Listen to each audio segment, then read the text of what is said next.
श्री गणेशाय नमः. श्री सरस्वती नमः. अथ संवत्सर फलम. शालिवान शके 1948 संवत्सर फलम. प्रथम गणेशाचे स्मरण करण्याने सूर्योदय होता. ज्याप्रमाणे अंधकाराचा नाश होतो त्याप्रमाणे सर्व विघ्नांचा नाश होतो. तो सिंदूरवदन देव उत्कर्ष पावत आहे.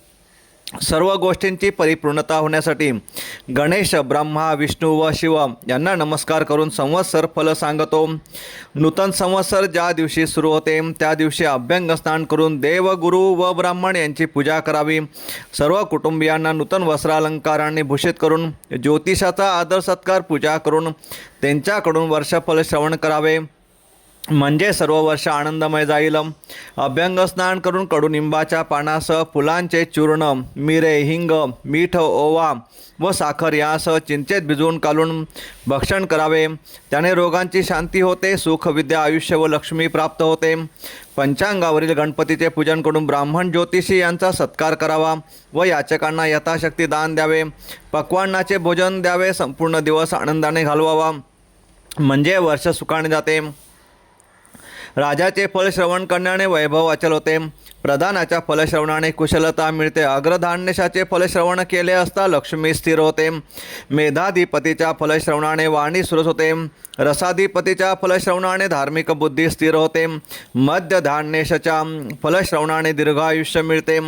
प्रत्येक वर्षी नूतन संवत्सराच्या दिवशी नवीन वर्ष फलश्रवण केले असता पापांचा नाश होऊन आयुष्य, यश व लक्ष्मी यांची वृद्धी होते.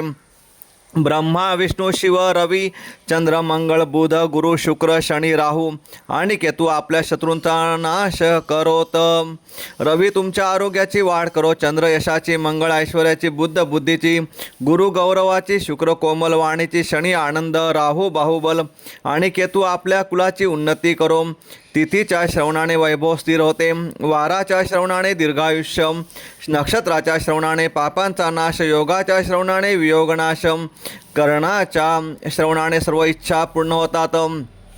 सूर्य सिद्धांतानुसार महाविष्णूंच्या नाभीपासून उत्पन्न झालेल्या ब्रह्मदेवाचे आयुष्य 100 वर्ष आहे. त्यातील 50 होऊन गेले आहेत. सध्या 51व्या वर्षाच्या पहिल्या महिन्याच्या पहिल्या पक्षाच्या पहिल्या दिवसाच्या 13 घटिका 42 फळे व 3 अक्षरे झाली आहेत. 4 युगे 1000 वेळा झाल्यावर ब्रह्मदेवाचा 1 दिवस होतो व तेवढ्यात लांबीची 1 रात्र होते. त्याच्या एका दिवसात 14 मनु होतात. ते याप्रमाणे स्वायंभुव, स्वारोचिषम, उत्तम, तामस, रैवत, चाक्षुषम, वैवस्वत, सावर्णी, दक्ष सावर्णी, ब्रह्म सावर्णी, धर्म सावर्णी, रुद्र सावर्णी, देव सावर्णी, इंद्र सावर्णी. प्रत्येक मनुत 71 महायुगे होतात. एका महायुगाची 43,20,000 वर्षे आहेत.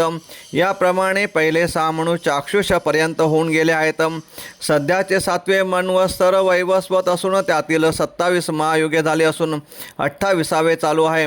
कृतयुगाची 17,28,000 वर्षे, त्रेतायुगाची 12,96,000 वर्षे, द्वापार युगाची 8,64,000 वर्षे, सध्या चालू असलेल्या कलियुगाची 4,32,000 वर्षे. कलियुगात एकंदर 6 शककर्ते आहेत. इंद्रप्रसाद धर्मराजा युधिष्ठिर, त्याच्या शक 3,000 वर्ष 44 वर्षे. उज्जैनीत विक्रम, त्याचा शक 135 वर्ष. पैठण येथे शालिवान, त्याचा 18,000 वर्षे. वैतरणी नदीच्या काठी विजयाभिनंदन होईल, त्याचा 10,000 वर्षे. गौड देशात धारातिथी नागार्जुन होईल, त्याचा 4,00,000 वर्षे. कोल्हापूर प्रांतात कल्की होईल, त्याचा 821 वर्षे. कलियुगाच्या एकूण वर्षातून 5,127 वर्षे झाली आहेत व 4,26,873 वर्षे बाकी आहेत.